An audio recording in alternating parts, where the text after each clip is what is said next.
Lalong umiinit ang patutsadahan ni na Vice President Sara Duterte at Palace Press Officer Claire Castro. Sabi kahapon ng bise, nagdadala ng kahihiyan sa bansa si Castro. Pero buwelta naman ng Undersecretary, mas nakakahiya yung nanuntok ng sheriff. Aniya sa frontline sa balita si Bril Montalvo ng News 5 Mindanao. Vice President Sara Duterte versus Palace Undersecretary Claire Castro. Si Claire Castro nagdadala yan ng kahihiyan sa ating bayan dahil tinawag siya na spokesperson ng Office of the President. Dapat hindi na siya pinapakinggan at pinapansin. Sabi po niya ay nakakahiya tayo sa internationally, ay mas nakakahiya po yata ito. Dahil ito mismo ay na-news at nandyan pa po ang kanyang muka kung saan ipinakita dito isang vice presidente nag-threaten with her assassin laban sa Pangulo. Mas nakakahiya po ito. Nagpapalitan na naman ng patutsada ang dalawa. Nag-ugat yan ang sabihin noon ni VP Sara na ginigipit umano ng Administrasyong Marcos ang mga kaalyadong senador ng bise. Pinasinungalingan niya ng palasyo. At ngayon nga ay pareho silang nahihiya para sa inaasal ng isa't isa. Giit ni Castro, hindi nakakahiyang magsabi ng totoo.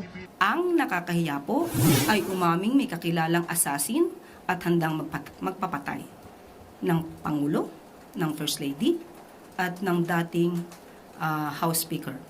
Ang nakakahiya po ay hindi gumalang sa order ng court at manuntok ng sheriff. Bawal po yan sa batas.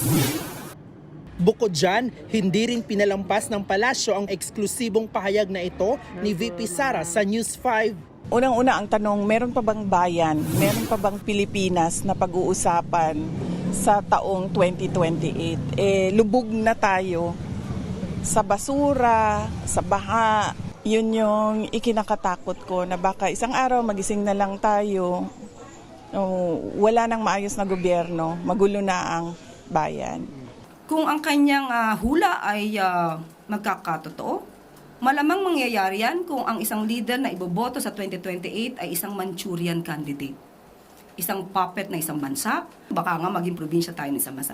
Huwag naman po sana. Bulag daw ang bise dahil hindi nito nakikita ang ginagawa ni Pangulong Bongbong Marcos. Nakakalungkot lamang dahil yan ay galawang Duterte, showing the characteristics of an emotional vulture. Isang buitre. Nagpapanggap na concern sa kalagayan ng bansa when in fact, she admitted that she doesn't want to help the president in his projects for the country. Drama, pero walang gawa. Hindi rin nagustuhan ni Castro ang naging pabirong Valentine's message ni VP Sara sa kanya at kay PBBM. Giit ni Castro, pareho silang pamilyado ni Pangulong Marcos kaya hindi ito dapat nagiging biro. So, ganito po bang leader tulad ni VP Sara ang dapat nating hangaan at dapat nating ilagay sa pedestal? Ang anumang salitang nagagaling sa kanya ay puro paninira, puro insinuation, puro ka-immoralidad. Ang Pangulo po ay mayroong pamilya, mapagmahal na asawa, mabuting ama. At ako din po ay may pamilya. So sa isang tulad na ni Vice Presidente na magsasalita ng ganito, ito po ay napakababa bilang babae. Panawagan tuloy ni Yusek sa mga kaalyado ng bise. Isang hiling. Maaari niyo po bang turuan ang Vice Presidente sa kanyang communications? Bigyan niyo po ng Comms 101. Sa huli, may Valentine's message si Castro kay VP Sara. Ang aking message, Valentine message sa kanya, VP Sara, spread love. Not fake news, not immorality. Don't be a Chucky.